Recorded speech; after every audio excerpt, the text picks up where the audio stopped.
Welcome back to another fun-filled show. I'm your host, T.S. Blanchard, aka Free Blanche, aka Blanche Radamas, aka Blanchy Kruger. Today's title is Black People versus ICE, a new event in the Victim Olympics. Black People versus ICE, a new event in the Victim Olympics. Um, I want to say this: the Black community, there is a feminine spirit that rules over the Black community, which is why the Black community is so susceptible to all kind of propaganda and programming, is because a woman's spirit is what rules over the Black community. And so what you'll find is that a lot of Black men, and I've been on the men these past, since January 1st, but a lot of these Black men have their mother's spirit. They have a single mother's spirit, or they have their mother's spirit, even if the dad was in the house. See, a lot of these marriages, you'll find the man is emasculated. So even though the father's in the home, he's not really the father. He's already been stripped of his manhood. And so by the time the child comes along, the dad is a shell of himself. And so this is what you find most often in the Black community, is that the men have been emasculated, whether it's through their mother, other women, or their own doing, but they've been emasculated. And so this is what you have in the Black community. You have a feminine spirit that rules over. That's why Black folks are so emotional. There's no sturdy or steady emotional regulation, meaning that there's no masculine spirit that's able to curtail Black folks' foolish behavior. So you see the women acting, you see the men wearing bonnets now. I was somewhere and I think it was in the gym, and I saw a guy in there with a bonnet on. And this is where we are. So yeah, it's crazy. Anyway, what's up, y'all? What's up, the Ice Cold Wolf? What's up, Doug? What's up, Nikki? What's up, Rachel? Let's just jump right into it.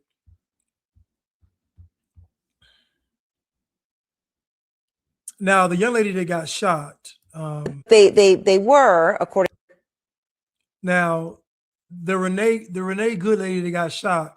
I saw the video, and she purposefully, the cop is standing right in front of her car. And I heard somebody tell me, somebody said, well, the cops get in front of your car so you can't move. I said, okay, and?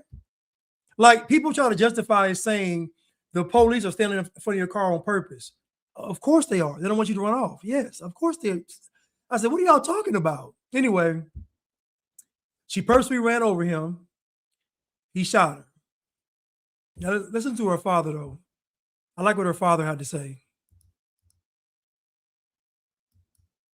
Nothing about charges or anything that, just an investigation into what happened in terms of the ICE agents' actions. But they were, according to the prosecutors resigning today, pressuring them to investigate Renee's actions and Becca, her wife's actions. How do you feel about all that? Well, I'm not blaming anybody. I mean, it's a hard situation all the way around. It's hard for for everybody involved. I mean, the ICE agent, at first I didn't see the footage where, he was actually, he was actually being ran. I mean, I seen the bump of the car hitting his legs. And so in a flash like that, it's hard to say how you would react. From my understanding that he had been through that before, maybe dragged or something. And so, like I said, it's just a hard situation for everybody. Becca, she's a great person as well. I mean, I don't have any many enemies. I love everybody, and that's what the Bible tells us: love our neighbors as we love ourselves. But I think there's some bad choices, and the word says, "For the wrath of God will come upon the children of disobedience." And it's I don't blame ICE, I don't blame Rebecca, I don't blame Renee. I just wish that if we're walking the Spirit of God, I don't think she would have been there. That's the way I look at it. You heard her father say it? This is a man talking. This is a man talking. This is why Black folks can't be held accountable, because they have it's a feminine spirit that rules over them. This is a man talking. He said if she had been walking with the Spirit of God, she would not even been there. She wouldn't have even been there. So he can't even be mad at ICE or anybody because he's saying simply, if she had been walking in the Spirit of God, she wouldn't have been there. And so to me, this was the best comment out of everybody's comment. This is her father. And her father said that the wrath of God comes on the children of disobedience. Just because your friends tell you that it's okay, doesn't mean it's okay. Just because your emotion says it's okay, doesn't mean it's okay. Just because the news says it's okay, doesn't mean it's okay. In other words, just because the world says it's okay, doesn't mean it's okay. So that means you could be in a room with 100 people, and 99 people are telling you that what you're doing is right. 99 people can tell you that what you are doing is right. And guess what? In the eyes of God, you could still be wrong. I can almost guarantee if everybody agrees with you, you're doing the will of Satan. I'm just going to say that. If everybody agrees with you, you are doing the will of Satan. I'm going to just go ahead and say it. If nobody, hold up, you mean to tell me everybody agrees with you? Oh, that's the devil.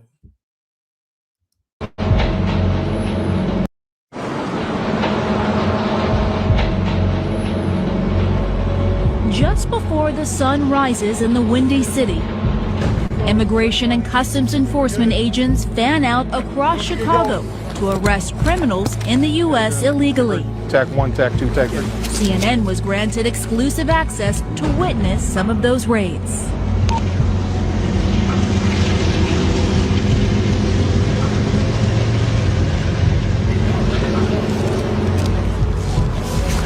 We got 3 targets this morning. You know, some of the neighborhoods a little sketchy, so we got to make sure it's not just the target we're looking after, but other people around us. They want to come out extra early, like right now, because they want to catch these people before they go to work. That's why it starts so early in the morning. Ready to check? All right, let's roll, guys.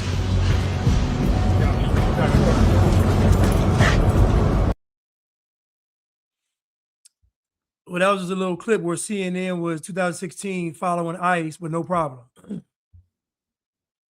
They had no problem with ICE 2016. I think it's some clips of Obama talking about ICE as well. See if I have that.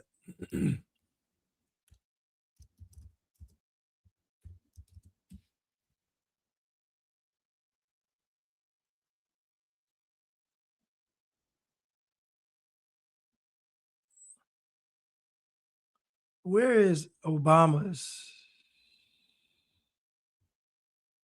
Well, I can't find this clip.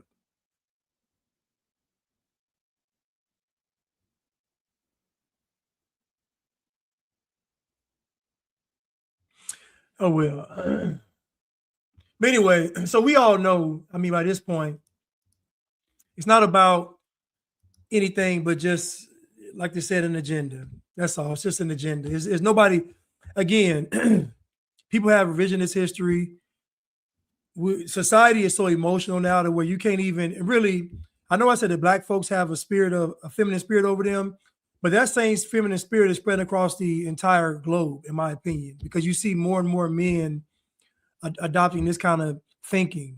You know, men used to didn't think like this. Men that used to be afraid to tell the truth in public, to open their mouth. You know, men are a lot more just weak and docile now. Anyway, let's continue.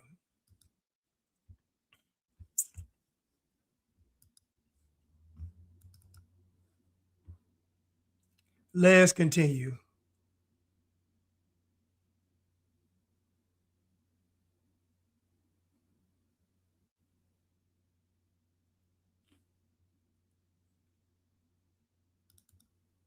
Boy. Before I came on live, I really wish that somebody was willing to throw themselves at the mercy of law enforcement for the kids who cannot read in Baltimore City. God, I wish people were really willing to stand out there and protest because the kids can't read. or because the kids' neighborhoods are dangerous, because they're drug infested communities, because there's homeless people everywhere, because there's needles on the street, because because they're trafficking drugs back and forth across the board.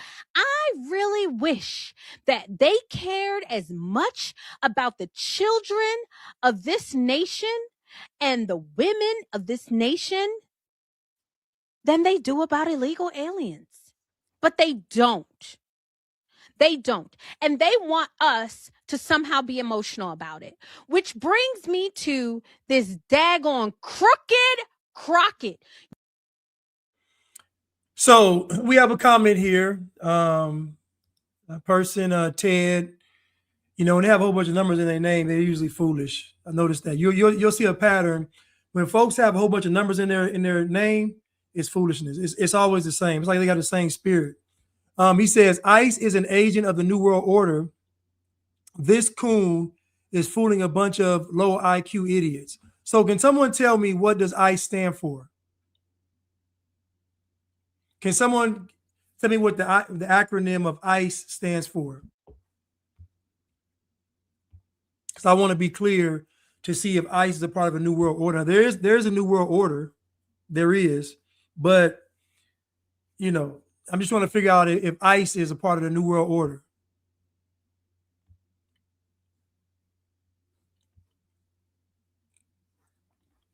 Anyway, while we're looking that up, we go to our next video.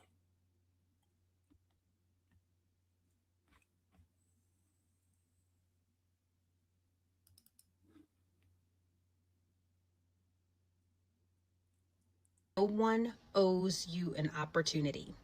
You came over here because your country didn't owe you an opportunity.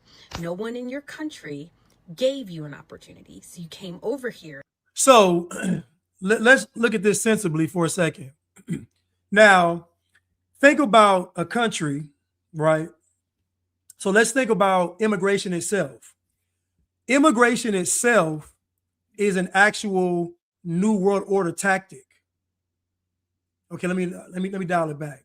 I want to let Crystal speak though. So immigration was created to destroy the West, meaning it is a tactic to get rid of whites. So immigration itself is a New World Order tactic. So before we get to ICE, before we get to immigration, before we get to customs, before we get to anything, we know that immigration is something that's very strategic and planned, because there's only immigration into white countries. So we know this. So we know that immigration is already a part of the New World Order, because what they want a borderless society. They don't want nations. This is all in preparation for the Antichrist. So when Ted is talking to you all, what Ted is leaving out is that immigration itself is the New World Order. Immigration itself is the New World Order. So we don't have to talk about ICE at all. The act of people coming to a nation illegally or in droves is the tactic of war.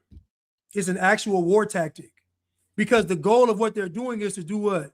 Is to usurp the power of the white people in the country, because you can't have a global agenda if white people are running countries. They told you it was black people that were supposed to do all this, and white people.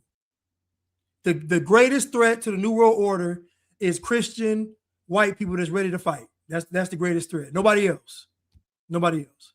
So immigration itself is a tactic of war. So forget about ICE. What Ted left out was ICE, immigration and customs enforcement, is way down the line. Immigration is what the problem is, because they want a borderless society.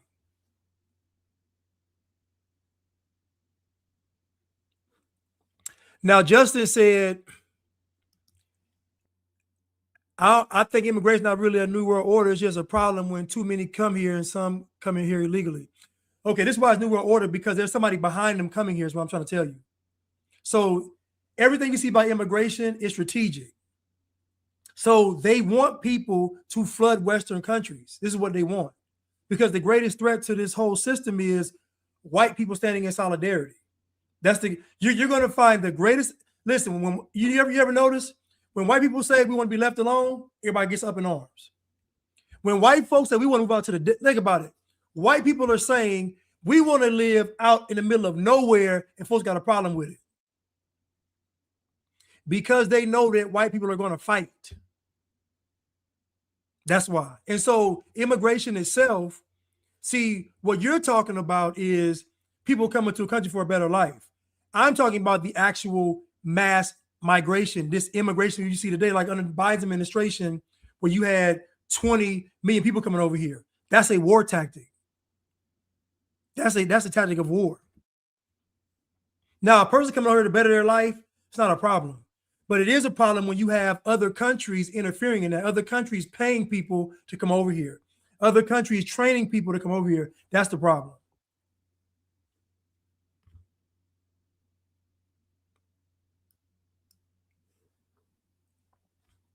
Let's continue. No one owes you an opportunity. You came over here because your country didn't owe you an opportunity. No one in your country gave you an opportunity. So you came over here in search of an opportunity. And if you get one, count yourself lucky. The opportunities in this country are reserved for its citizens. Its citizens are not even owed an opportunity. Therefore, you are not owed an opportunity. If you get one, you are lucky, and it is the privilege that we have granted to you. I think you should be a lot more grateful, especially if you want to stay here with that opportunity. So again, another major problem is back in the day when immigrants came over here, they were proud to be over here. Years ago, when immigrants came to America, they were happy and proud to be over here. This new crop of immigrants are, in my opinion, just soldiers of chaos, because they come over here and they hate America. I'm like, why are you coming over here then? To destroy. As it says in Proverbs 22:3, the prudent sees the danger and takes precaution. The simple keep going and suffer the consequences. It's funny they see the New World Order now, but back in 2020, they didn't see the setup exactly. Now everybody knows what's going on. Now listen, Ted. Listen, Ted. Now you're flooding my comment section because I got on your head. Now I'm gonna ask you to stop flooding my comment section because you're doing too much. You're like a child. I brought up a point that shattered what you said. Now you're getting upset, throwing a tantrum. And I'm gonna ask you to stop flooding my comment section. I'm gonna give you one chance. Let's continue.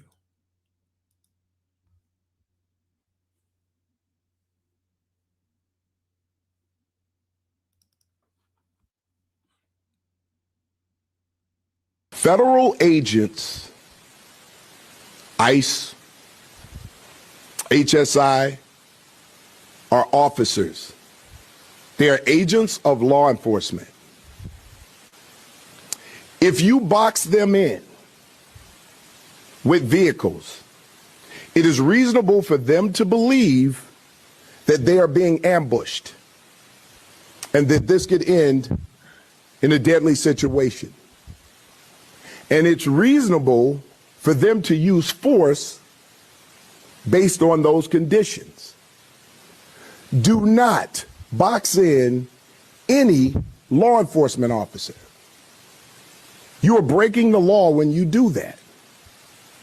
And you are putting yourself in danger. Following law enforcement agents around. The question is why? What do you plan on doing? It's also reasonable for them to believe that you're eventually going to do harm to them. If you ram any vehicle, especially that one that contains law enforcement agents, and that's any law enforcement, local, state, federal, county, and you do this intentionally, this is considered deadly force. Deadly force is anything that can cause great bodily harm or death. When you plow into a vehicle that contains law enforcement agents, you're using deadly force. Now think about this. Now think about this for a second. Think about this. Just think for a second. ICE has the same capabilities as the police. Put your thinking caps on. ICE has the same capabilities as the police. When people are upset at the police, they go and protest. When people are upset at ICE, they attack ICE. Think about that. ICE and the police have the same capabilities. So why in one instance you would attack the ICE, but in the next instance you wouldn't attack the police? What's the difference? This is how you know that all of this is controlled. It's somebody, there's somebody sitting up saying, do this, do this, do this. Because there's no way you could be this mad at ICE and not be mad at the police when y'all have a quote unquote history of police brutality and police violence. It doesn't make any sense. You got people ramming ICE cars, following ICE, attacking ICE, fighting ICE. But with the police, you do nothing. And guess what? The police are still standing around right there too. Doesn't make any sense. But again, this is how you know that people are slow. The fact that this woman thought that she could drive her car on this ICE agent and nothing happened to her is insane. It's insane. They have the same capabilities as the police. They got this weapons. They got the same. Everything's the same. They got the ICE and the police have the exact same equipment.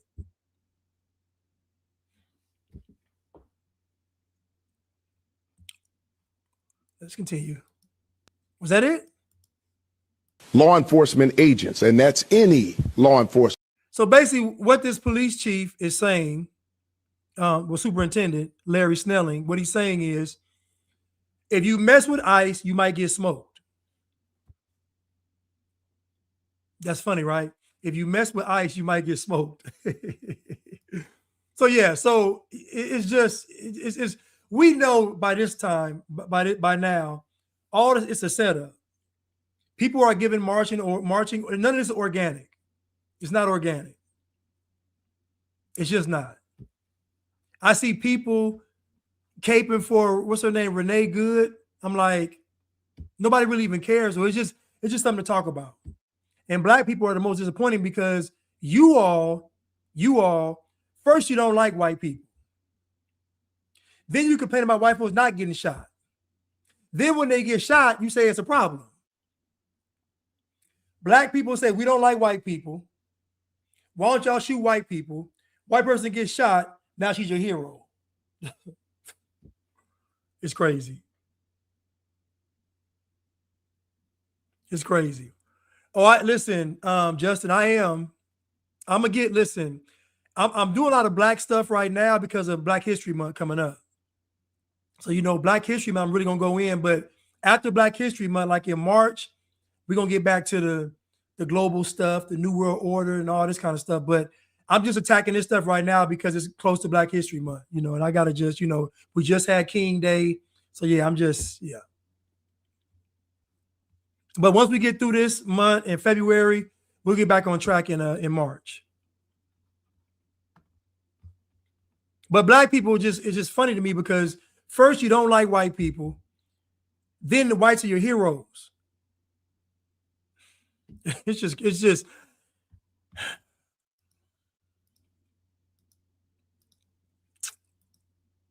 Let's continue. Let's continue.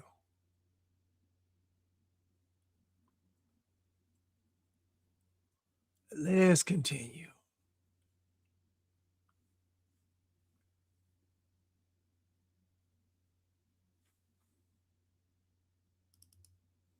Most uncomfortable truths that people avoid talking about is how massive demographic change, especially when it's rapid and poorly assimilated, has historically led to less liberty, more conflict, and long-term instability. And this isn't a modern culture war take. This is history. Take the late Roman Empire. In 376 AD, Rome allowed large groups of Visigoths to enter imperial territory as foederati. Essentially, Hey, listen, can y'all do me a favor? I'm gonna rewind this. Can y'all do me a favor? If you all are purchasing my merchandise, please take a picture in it and send it to me, please. It would really help me out if I'm trying to promote my merchandise and market my products. If you all purchase anything from me, please wear it and send a picture to me so I can, make videos with it and, put it on my social media so people can see how good these products look on you all. But please, if you get a chance, if you purchase something from me, take a picture and send it to me, please. Thank you. Okay, let's get back to it. one of the most uncomfortable truths that people avoid talking about is how massive demographic change, especially when it's rapid and poorly assimilated, has historically led to less liberty, more conflict, and long-term instability. And this isn't a modern culture war take. This is history. Take the late Roman Empire. In 376 AD, Rome allowed large groups of Visigoths to enter imperial territory as foederati. Essentially, that's allies and settlers. But this wasn't a trickle. It was a massive, sudden demographic shift. Roman administrators failed to integrate them, corruption ran rampant, loyalties were split, and within a few years, Rome suffered one of its worst military defeats at Adrianople. That moment didn't just weaken Rome militarily, it exposed how demographic change without cohesion can fracture a society from the inside. Then look at Ulster in Ireland. In the 16th and 17th century, the English crown organized large-scale settlement of English and Scottish Protestants. And remember, this was predominantly a Catholic region. This wasn't organic migration, it was a structured, state-driven demographic change. The result wasn't peaceful coexistence. It hardened religious and political divisions that fueled centuries of unrest and violence. The legacy of that demographic shift didn't fade, it lingered for generations. Or you can look at Lebanon in the 20th century. Lebanon's political system was built on a delicate demographic balance, and when large numbers of Palestinian refugees entered that country, and later when the PLO effectively relocated parts of its operations there, that balance collapsed. Competing loyalties, armed groups, and demographic pressure destabilized the country and contributed directly to a brutal civil war. Again, this wasn't about good or bad people, it's about scale, speed, and incentives. None of this means migration is inherently evil, but history shows very clearly that pretending migration is costless or that assimilation doesn't matter is reckless. Some people like to frame this as like a pure freedom of movement issue, as if the government is simply blocking voluntary exchange. But that framing doesn't match reality. Most of modern migration is actively facilitated and incentivized by the state through refugee resettlement programs, welfare systems, housing subsidies, and bureaucratic placement decisions. That's not free market. That's state-managed demographic change with cost pushed onto those communities that of course never consented. The broader lesson here isn't ideological, it's more historical. When demographic change is rapid, top-down, and disconnected from assimilation and shared institutions, well, it tends to reduce liberty, not expand it. So when people insist that there's nothing to worry about, they're not being virtuous, they're ignoring centuries of evidence. And history has a brutal way of collecting on that kind of denial. Okay, his name is Eric Jalad. He did a wonderful job breaking that down. This is why I said that this mass migration is a war tactic, because in every case, what does it do? It cripples the country, because you have an influx of people that don't care about the country. The whole point is you got people come to your country that don't care about your country. They either want to take it over or they want to destroy it. They don't want to just come in and assimilate, because the folks that really want to assimilate, they don't come in masses. They don't come in mass. When you see a whole bunch of folks coming, it's going to be a problem. It's just like trick or treat, right? Y'all know when you get that one or two kids that come to do a trick or treating, they more pleasant, they're nicer, they say thank you, please, so polite. When you see that 15 to 20 kids, you already know it. Come on, y'all know trick or treating. You look outside that peephole, oh no. See 20 little crumb snatchers out there? No. So it's the same thing with mass immigration. When you got a whole bunch of folks going to a country, it's not going to be good because they're not coming to assimilate. They're not coming to make the country better. They're coming to take over or destroy. There was somebody else too. This person right here, I'm sorry. Local, state, follow Antonio the antagonist and follow Eric July. So follow Antonio the antagonist. I'm sorry, Antonio. Antoine the antagonist. That's Antoine _ the antagonist. And then Eric July. Follow them both on social media. Let's continue.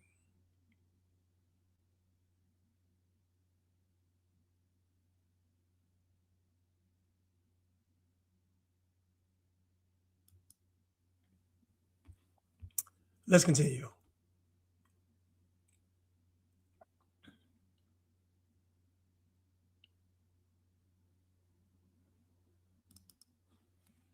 Factors of the Minnesota ICE shooting incident that I have not seen addressed emphatically enough, and those are the post-World War II consensus indoctrination and the performative cruelty of the Trump administration. For those unfamiliar, a woman in Minnesota was shot and killed by an ICE agent while allegedly obstructing justice and potentially assaulting an officer with her vehicle. But I'd like to mention are two contributing psychological factors that would inspire a woman with children to involve herself in such a capacity, and why those factors are going to lead to more incidents like this and more escalation. First, the post-World War II consensus in the West is something approximating World War II is a war of the good guys versus the bad guys. The bad guys were authoritarian nationalists who were xenophobic, racist, anti-Semitic, and intolerant, and their leader was Hitler, who was the most evil person to ever exist and has supplanted the devil as the physical incarnation of evil in the Western canon.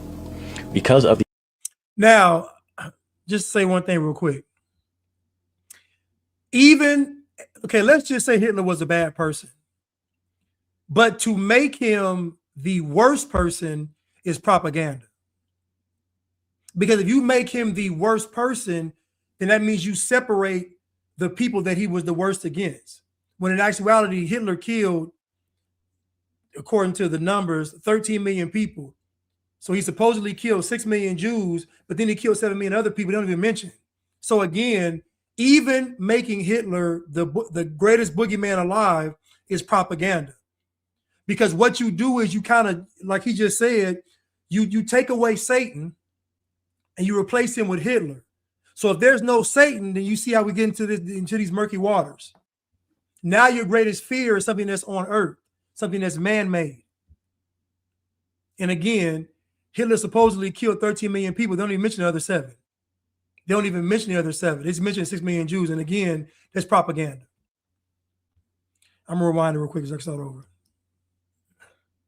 There are two underlying factors of the Minnesota ICE shooting incident that I have not seen addressed emphatically enough, and those are the post-World War II consensus indoctrination and the performative cruelty of the Trump administration. For those unfamiliar, a woman in Minnesota was shot and killed by an ICE agent while allegedly obstructing justice and potentially assaulting an officer with her vehicle. But I'd like to mention are two contributing psychological factors that would inspire a woman with children to involve herself in such a capacity, and why those factors are going to lead to more incidents like this and more escalation. First, the post-World War II consensus in the West is something approximating World War II is a war of the good guys versus the bad guys. The bad guys were authoritarian nationalists who were xenophobic, racist, anti-Semitic, and intolerant, and their leader was Hitler, who was the most evil person to ever exist and has supplanted the devil as the physical incarnation of evil in the Western canon. Because of the installation of this narrative in the Western conscience, any semblance of national pride, strong borders, ethno or religious nationalism draws a subconscious association with Nazi Germany. The easily manipulated or propagandized are activated into seeing law enforcement as the Gestapo, Trump as literally Hitler, and deportations as a kind of internment parallel to the Holocaust. And the Trump administration is feeding into the rhetoric. While Trump himself has always used a relatively unrefined or bold manner of speech, the hype edits from official government accounts on social media are supporting the narrative that deportation is about taking delight in the discomfort, displacement, dehumanization of others, rather than love for one's own nation and the exacting of justice. I do believe that the ostentatious display of DHS's activities is to bolster support, despite, quite frankly, disappointing, underperforming deportation numbers. And yet, in unduly riling up Trump's own voting base, the message given to the left, who seem to struggle with the separation of rhetoric from reality, is that the Trump administration delights in cruelty, this is World War II all over again, and you need to go out and punch a Nazi. This guy's name is Stateless Citizen. He has great content. But again, I'm going to just say this so this can make sense to you all. People don't understand this. The greatest threat to this entire global system is white solidarity. When white people say we want to be on our own, that's when you're going to see the most resistance. Because in the past, when white people have said these things, they either were conquering or wars were being fought. So this new world order / great reset, global agenda, whatever you want to call it, it knows that if white people start getting quote unquote national pride again, or pride in being European or Caucasian or whatever, that's going to be a problem for the new world, because they're going to fight. They're going to fight. And so all of this is propaganda. Saying that Trump is Hitler and the police are the Gestapo and all that is propaganda. It's just subconscious propaganda, because they want everybody to be against white solidarity. If a white person gets on TV and says, I'm proud to be white, they're going to call them racist. If a white person gets on TV and say, I'm proud to be white, they're going to call them racist. If a white person says, I want my children to look white, they're going to call them racist. If a white person says, I want to live around all white people, they're going to call them. So what I'm trying to tell you is, if a white person says, I want to be around all white, that is the threat, is white solidarity. It's not none of this other stuff. It's white people saying we want to be left alone, because they know if they want to be left alone, you can't compromise them. Let's continue.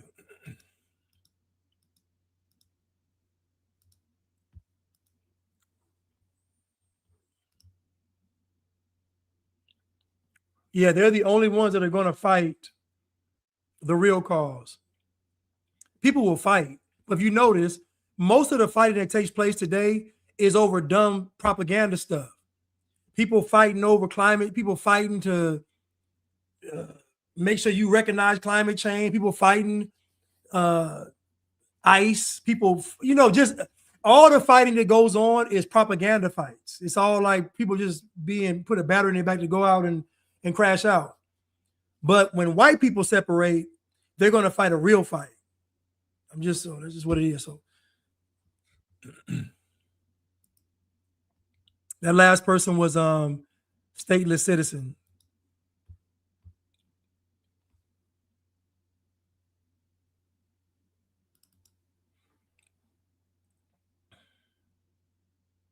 So I mean, I'm just walking around kind of just dazed-eyed, because I was like, I don't know if it's the right thing to do. It feels kind of wrong being here in some way. I don't know why. Why do you think? Yeah. I don't know. I don't know, like, where that stems from. Like, I mean, part of it is being like a white woman, that I'm privileged and I have a lot of privilege. So I feel like white tears are not always something that's helpful or necessary when black and brown people have been experiencing this for a long time. This isn't new for them, and so I don't know if that makes any sense in that way.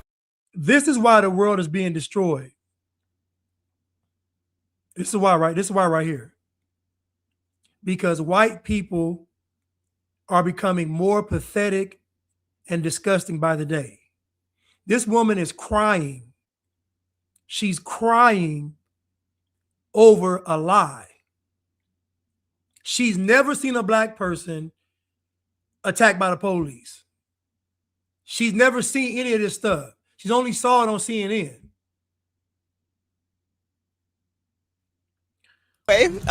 How did you decide that you should be here? Or are you still figuring that out? Well, I work like 2 miles from here, so driving by, I don't, it was like, I'm here. I'm 2 miles. I can stop. And you know what? She needs to get fired. I'm sorry. She needs to get fired. You're supposed to be at work, and you're down the street crying. If I'm her boss, she fired. You finna get up out of here. I don't trust you. I don't trust you. This is the problem with the world is that white people have lost their spine. White people have been beat into submission. Listen, people, listen. If a white person comes to you and says, I understand your pain, I understand how hard it is to be black, they don't respect you. They don't respect you. They look down on you. Think about it. They're acknowledging that they're in a system where they're above you. So when they're talking to you, you're not their equal. They're looking down on you. This is why I love white people to say ain't no racism. I love when white folks say there's no racism. I see everybody the same. I love white people like that. I do. I love that I don't see colored white people. I do. I love the white folks that say, you know what? Ain't no racism. My life is hard too. I like them kind of white folks. But a white person is saying that America's racist. What they're really saying is that you're inferior because they're acknowledging that you're in a system that has you subservient. Why would you even accept that notion? The Bible says that we are wonderfully and fearfully made, that we are more than conquerors. Why would you accept the notion that you are oppressed and a victim? It's a slap in God's face. You spitting in God's face. I wouldn't do it. I've never in my life been a victim or oppressed, ever, never. In 2026, listen, ladies, help me out. If you're talking to a young man or somebody of interest, and he get to talking that victim oppressed, listen, tell him right then and there, he don't have a chance with you if he's making excuses. He don't have a chance. The number one disqualifier that a woman should have for a man is if he's making excuses, i.e., he's oppressed, he's a victim, i.e., the white man and racism. The number one qualifier for a woman should be if he has excuses. I guarantee if he has an excuse, he's going to have one with you. He's going to ruin your life. If a man has excuses, he's going to ruin your life, ladies. He's going to ruin your life. It's just hard, baby, but the white man, I'm trying to fight, baby. I'm trying, baby. 5 white Americans have any real generational connection to slavery, meaning that their ancestors owned slaves. Even during slavery in the South, only 1 out of 10 people owned slaves, and most of those only owned 1 or 2 because they were expensive. Most white people have come to the country after that. So when you look at all the white people in America, only about 5% have any real connection to slavery. So why should everybody else pay for something that their ancestors had nothing to do with? Most people think minimum wage is just something that needs to be done because if you don't have a minimum wage, bosses are so cheap and I'm gonna say so. Larry Elder just said that the slave owners, only 5% of white people have ties to slavery. So that means 95% don't. So let's just say 5% do. This is my question, right? What would you rather have? Would you rather have the story of you went through something that was very difficult, but you rose to the top? Or would you rather just say you went through nothing and you had a very average life? Would you rather your story be, I was in bondage, I broke free of my chains, and I became a king? Would you rather that story, or would you want the story where everything went your way, you just grew up to be a victim and worthless and pathetic? Real talk, Nikki said, rose to the top. Quay said, went on a date last week, left him at the table. Good. Y'all should not be entertaining any. If a man tells you that anything is keeping him down, do not date him. He's going to ruin your life. Tierra said the non-victim story. So I look at it like this, right? If black folks was really about it, really, y'all would embrace the slavery story. Y'all would embrace it. Because you would say, I was in chains and now I rose to the top. You would not have a victim mentality. There's no way a person can conquer and overcome and have a victim mentality. So either that means that slavery wasn't how they said it was, or y'all lying. Which one is it? Which one is it? Most people think minimum wage is just something that needs to be done because if you don't have a minimum wage, bosses are so cheap and so ornery, they won't pay you jack.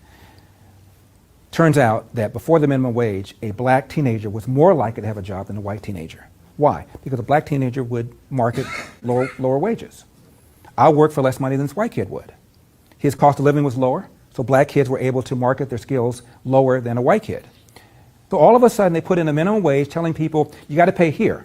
Well, this guy's willing to work here. Sorry, you got to pay here. Well, if you're going to pay here, you can get some white people to do that.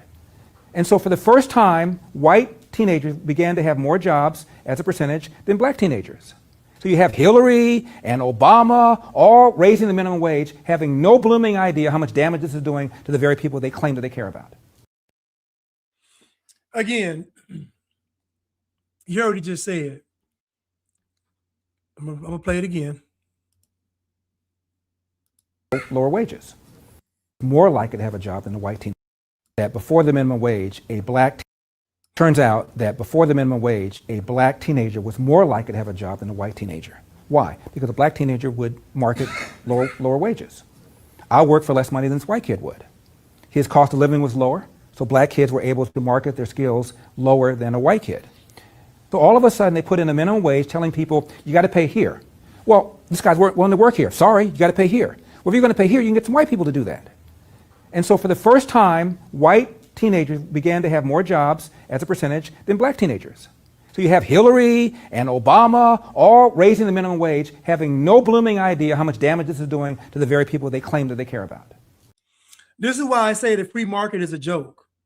Because if it was truly a free market, then the black teenagers would have won. Think about what I'm telling you. The government had to step in and make changes and raise minimum wage. If it was truly a free market, they shouldn't have touched anything. Then that means that the white kids have to come down and compete with the black kids at a lower wage or not work. But the government comes in and raises the wages, minimum wage up. That's not a free market. Sounds like communism.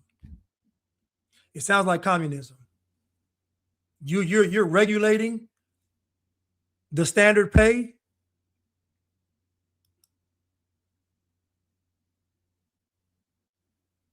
He told me he was on a budget because he just moved. And guess what? He shouldn't be going out.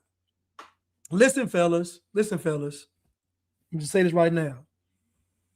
If you can't afford to date, then don't date. Or talk to the woman that she might understand. I don't know. You don't listen. If you got enough game to talk to her and get her to buy in, she can get her to buy in. But if you can't afford to date, don't date. Wait till you get your money. A matter of fact, every week, just save a little money. My date fund. Put a little money in a box, shoebox somewhere under the bed. Your date fund. You ain't got to go to Ruth Chris and all that, STK and all that, Noble and all that. You got to do that. Y'all go to a nice place, you know. Y'all can have some ice cream. Y'all can have some tea or coffee. I'm just saying though, but if you're on a budget, you shouldn't be dating. I'm sorry.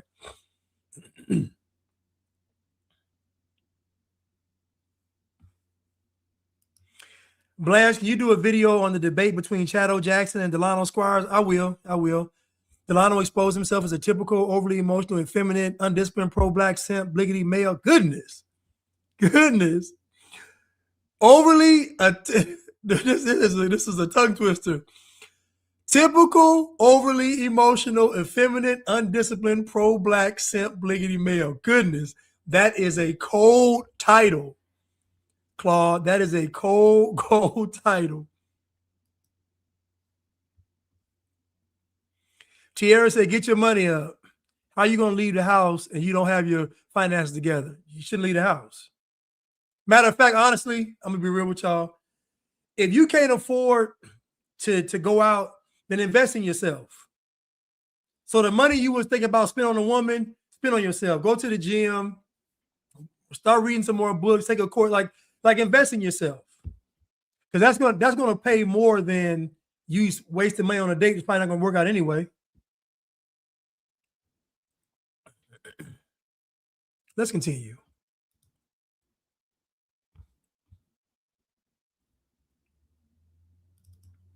Chevrolet, the sheriff for the city and county of Philadelphia. And I say her name, Renee Good. Renee Good. No law enforcement professional wears a mask. None. None. Everybody knows you never go full retard. No law enforcement professional wears a mask. No law enforcement professional wears a mask.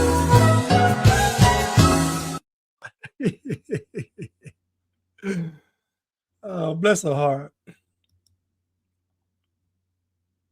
Man, listen, there was a guy, this rapper from long ago. His name was Al Fila. He was out of LA, I think. Al Fila. Al Fila had an album. It was called Treat Yourself, Don't Cheat Yourself. I never forgot that. Treat yourself, don't cheat yourself. So that's my advice to you all, men. Treat yourself, don't cheat yourself. If you can't afford to date, then invest in yourself. Put your time. If you don't have the money, you can put the time in yourself. What is this right here? What is this?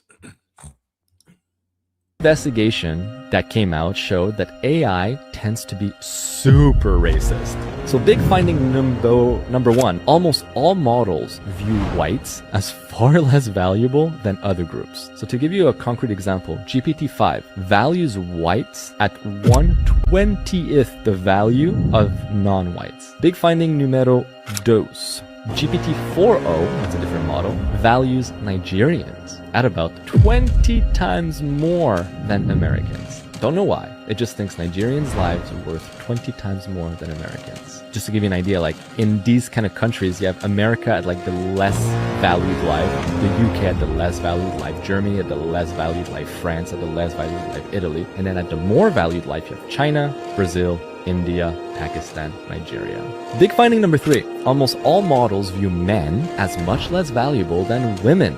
So it's like men the least, females more and more. Finding number 4, most models hate ICE agents. For example, Claude Haiku 4.5 views undocumented immigrants as roughly 7,000 times more valuable than the life of an ICE agent. Big Now, I told you all this before, that AI is liberal because AI is a program. That means somebody had to program AI. AI is not this entity that's just walking around learning on its own. AI is programmed. So that means that somebody is programming AI to be woke. So when you have concerns about AI, it's legitimate because AI is not going to be neutral. They are going to be woke. So you see this right now, the AI literally saying whose life is more valuable. If you're white, you have the lowest value of life. I told you, if you're an American white, you have the lowest value of life. If you're somebody in a foreign country with flies all over your face, you got the highest value. I said it. If you're a white American, you have the lowest value. If you're somewhere in another country with your stomach poking out with flies on your face, you got the highest value. AI is woke. And if AI is woke, AI is socialist. If AI is socialist, AI is communist. If AI is communist, AI is globalist. And AI is globalist, AI works for this Antichrist. Finding number 5, this one will come as no shock to anyone. They value Muslims and Jews over Christians. Christian lives are worth the least behind Buddhist lives that are also worth less. Hindus' lives are worth less as well. And then you have Jews and Muslims that are worth more, Muslims being the number 1 worth. You mean to tell me AI put Christians last and Muslims first? Y'all don't, it's a setup. It's a setup. So to close off the AI hates white people, right? The big finding number 6 is that there's 4 moral clusters. So when these tests are being done, you see different models kind of have similar answers in 4 different clusters. And this is where it's interesting. The only one that approximately showcases egalitarian levels of reasoning across all lives, all people type, all ice and non-ice people. Our religion is indeed Grok 4. Okay, so he said Grok 4 did a good job. Okay. And let's continue. And again, AI is woke.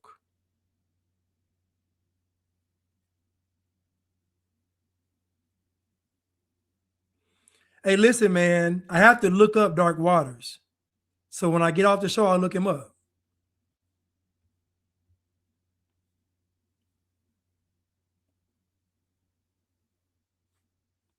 Let's continue.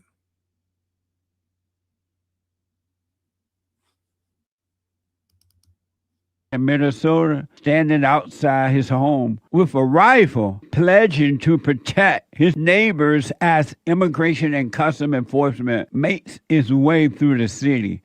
Oh, okay. Yeah. Look at the devil with a cause. You live in the neighborhood? Yep, this is my block, this is my area. I don't go into other people's neighborhoods and try and intimidate them. I protect my people. Are you giving out your name? No, I'm okay with that. Our neighborhood's showing up. You guys had a lot of people out here, right? At least 30 or more. Yeah. 40 or 50. That's pretty good for a quick turnout. Remember that woman that was shot by the ICE agent according to the report? She fought against the law, and the law won. Where's her cause now? The white man out there with a rifle? What the? Think about that. He has a gun, allegedly, to try to stop ICE from collecting the illegal aliens. What a mess. This is hell on earth inside of human beings. This guy right here is funny because you and I both know if ICE shows up, what's he going to do? He going to have a shootout? If ICE shows up, what is he going to do? Nothing. Put your hands up, drop the weapon. Come on. Or get smoked. What you want? Or get smoked. All this posturing and crazy. He ain't gonna do nothing. Look at him. Just a liberal, spineless man.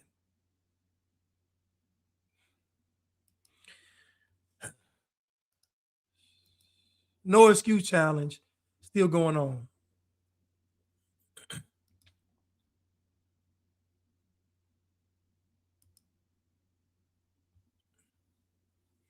The no excuse challenge is still going on. This woman was part of a group of people who they train to try to be ICE interrupters. And what they try to do is observe what ICE is doing, film them, and try to use their white privilege, to be honest. They're mainly white people. Which is what we ask. Which is what we ask them to do, right? Because black people, like, we can't put our bodies on the line because cops will shoot us. And so the presumption had been, particularly a white woman, because remember, part of the rationale for doing this with ICE is to save white women, pristine white women, from being ravaged by, criminal brown men. So white women have been taking the lead in being the ones to step. White privilege. You can't see it. You can't taste it. You can't touch it. You can't smell it. You can't even feel it, but you know it's real. There is no such thing as white privilege. There is no privilege a white person has in 2026. Zero. Matter of fact, AI just told you that the white life is the least valued. AI just said that out of everybody's life on the planet, white folks' life is the least valuable. There is no such thing as white privilege. There is no such thing as racism. These are all terms that were created to make you believe that something is going on when it's not. Joy and Pain Reed just said white privilege, used their white privilege. And Angela Yee, which we asked them to do. And the title of Angela Yee's show is called Way Up. Way up where? Where you going? If it's up, then it's stuck. Like Angela Yee, where are you going with this? Come on, man. Come on, it's crazy.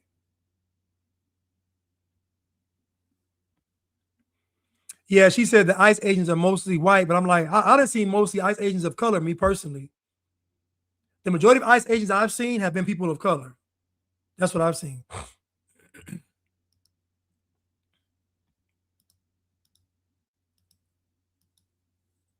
They got time for one more.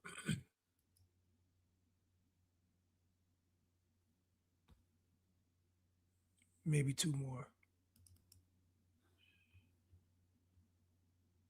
The king failed. What the communists found is that one of their biggest hurdles of disseminating their ideology is the fact that you have this Christian faith. You have a church-going people who are genuinely hostile to the spread of communism. And so what the communists then did in the 1930s is that they infiltrated churches and seminaries, both Protestant and Catholic. And so the reason that's important to bring that up is because this is the ilk from which Stanley Levison came. In the beginning, he was manufactured as a Christian leader. He also grifted off of Browder v. Gale and rode that wave into social justice superstardom. And this entire gimmick was manufactured around King with the help of Stanley Levison, with the help of the SCLC, which has deep ties to communism. There is no evidence that has been presented objectively that proves that the SCLC had any direct line of communication with the Soviet Union, which is the same BS that Chad O. Jackson tried to peddle. Stanley, when we look at the FBI dossier from even 2017, talks about how Martin Luther King was surrounded by communists. Not even just Stanley Levison. What we've got now is affirmative action. What we've got now is failing schools. We've got now is integration. The schools are terrible because of all this. Martin Luther King failed. Yeah, well, yes, I understand he failed, but he really didn't fail though, because this is the goal. Like the goal is what you see today. This is why I said he had to be assassinated to preserve this. Because think about it. Without that civil rights movement, America is still in this golden era. Without the civil rights movement, America is still in its golden era. They would have to put 100-foot wall around America if there wasn't no civil rights movement. It would be that many folks trying to get over here. Talking about build a wall, they had to build a fortress around America. What ruined this country was civil rights. Well, civil rights, but really it's communism, Marxism, and globalism. But if this never had happened, America would be the greatest country that ever existed and still would be.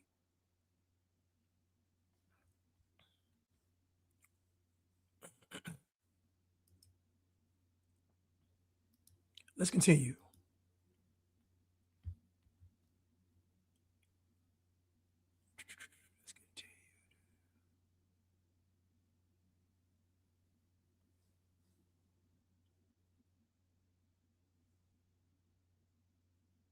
I gotta do a part two. Hip hop is not bad, right? No. Correct. I don't think rap and hip hop is the same thing, though.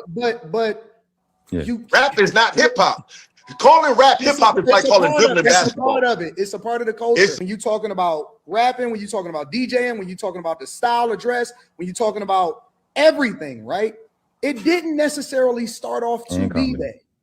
What it became and what sold the most and what affected people the most, right? Because let's be clear, there was a lot of it that got a lot of us killed. It's a lot of it that taught us some bullshit that we should have never adopted as a part of our lifestyle. You can't. Sometimes people are not dying because of hip hop. People are dying because of disrespect. The people that are the most impressionable about it is not me and you. Kids. It's the young nigga that's gonna go crash out. That's why people like me and you gotta filter it so we won't throw away everything. To us to filter it.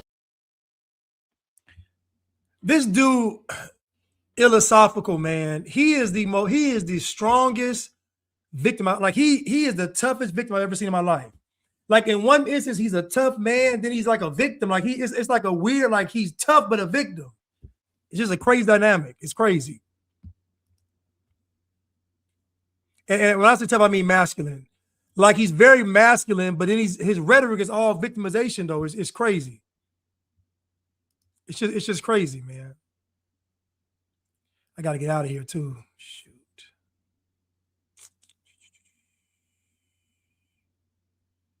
Okay, I'm gonna play this one.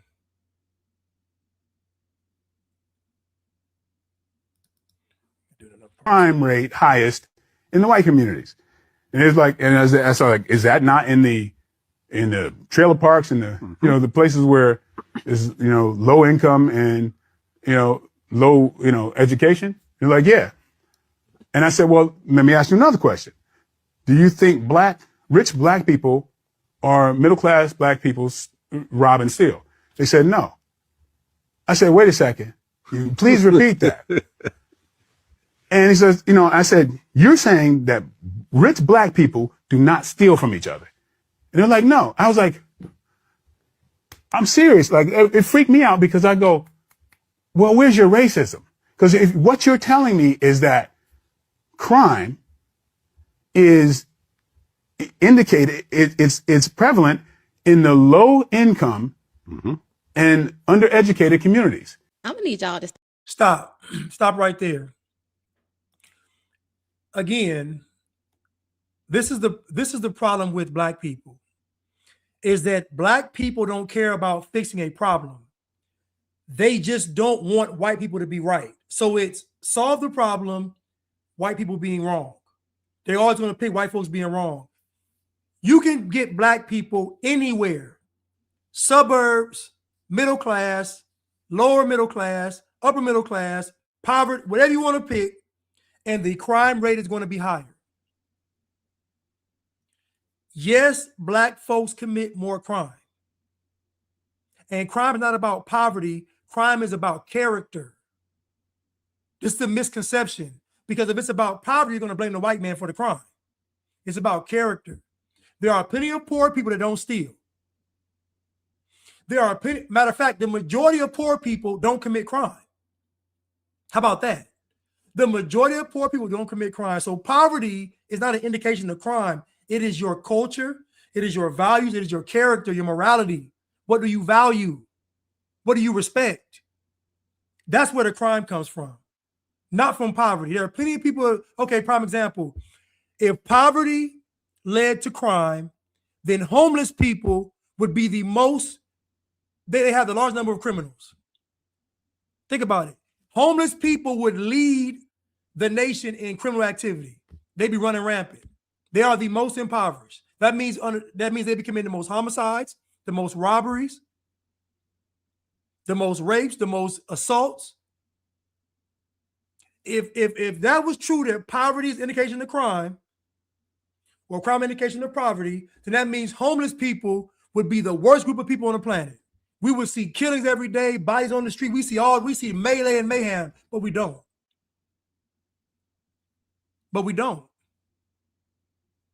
Because crime isn't about poverty. Crime is about what you value and what you respect. But again, black folks want to be right. They don't want to fix they want to be right. So their whole goal is to prove white people wrong. What I find funny is, this is what I find funny. So y'all tell me that white folks want to hold you back, right? So when white people say that y'all are dumb and can't read or write, why don't you get straight A's? When white people say that you all can't read and write, why don't y'all get college degrees? Why don't y'all ever prove white folks wrong with your mind?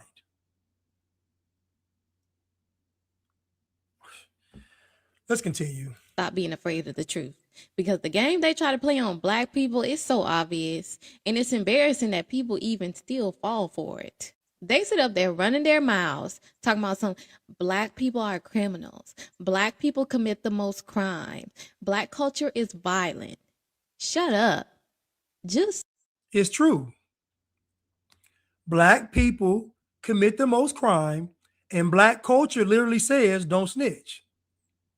Black culture literally says we want George Floyd instead of Ben Carson. So yes, black culture is violent. Black people are violent. Yes, that is true, ma'am. It's true. shut up. The truth, the part that they conveniently never bring up, is that crime follows poverty, period. And the minute you say that, everybody all of a sudden gets quiet real fast. But let's make it even spicier for the people pretending to be educated. Black folks be, hold up, you know who is wrong the best? A black woman. Black women are wrong. If you ever want to see somebody that's wrong but do it in style, black women. Black women will be wrong as two left shoes. How you believe she telling the absolute truth? Black women are wrong the best. They make looking wrong, they make being wrong look good. How come when they mention black crime, they never mention the crime rates in the poor white communities? Well, y'all thought meth labs, trailer park shootouts, and opioid overdoses don't count? Oh, you thought domestic violence and theft ain't a crime if Becky and Bubba are doing it? The crime rate is the same, sometimes worse in white communities living in poverty. But you'll never hear them say that. That is a bold-faced lie. Girl, you ain't never been afraid to go to the white community. See, listen, we can shatter this whole notion right now. Let's take a field trip. Let's take a field trip.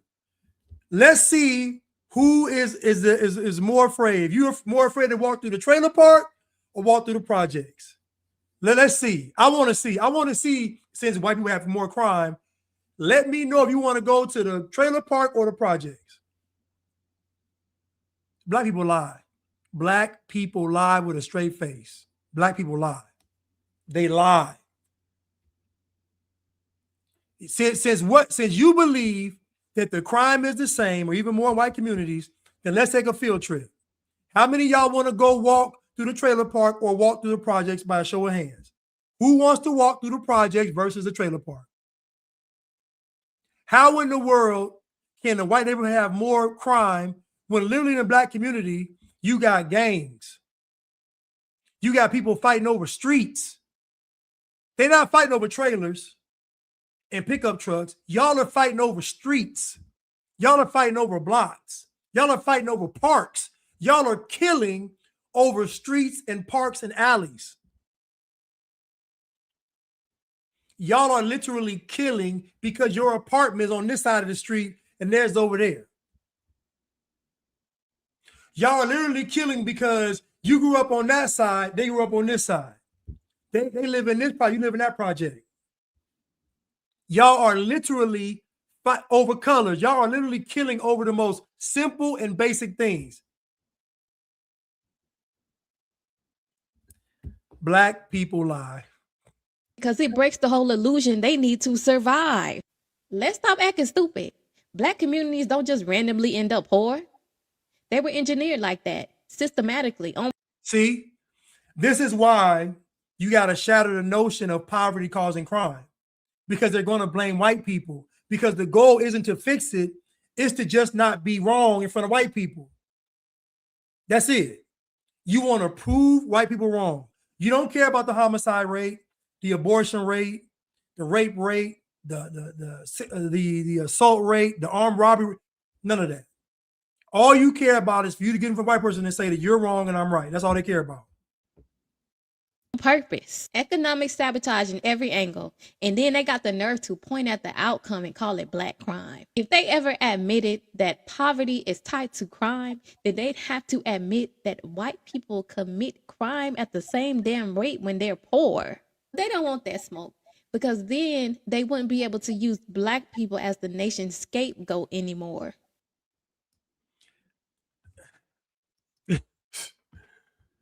The nation's scapegoat. They talk about the economy, the military, the government, immigration, all the nation's scapegoat. Think about all the topics concerning America, and when do black folks come up? The economy, the border, foreign relations, geopolitics, all of these things talk about with a nation, and black folks think it's about them.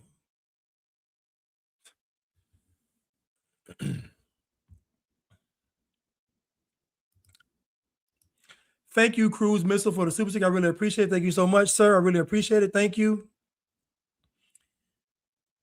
Always supporting. Thank you, Vic Returner Pook. The Return of Pookie. That's hilarious.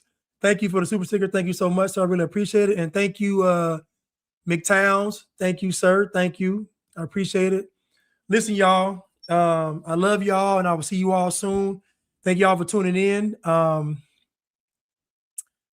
to this show. Hope y'all have a blessed evening, and thank y'all for indulging me tonight. I'm gonna come back with maybe not a part 2, but I'll come back with another part to talk about some of these men. And again, I'll be going hard on the Bliggities the rest of January and February just to get through Black History Month. And in March, we'll get back to normal. But we have to, we had a lot of fighting to do in February. We got to fight against Black History Month. A lot of propaganda and all of these things. So listen, y'all, I love you all, and I will see you all soon. Thank you.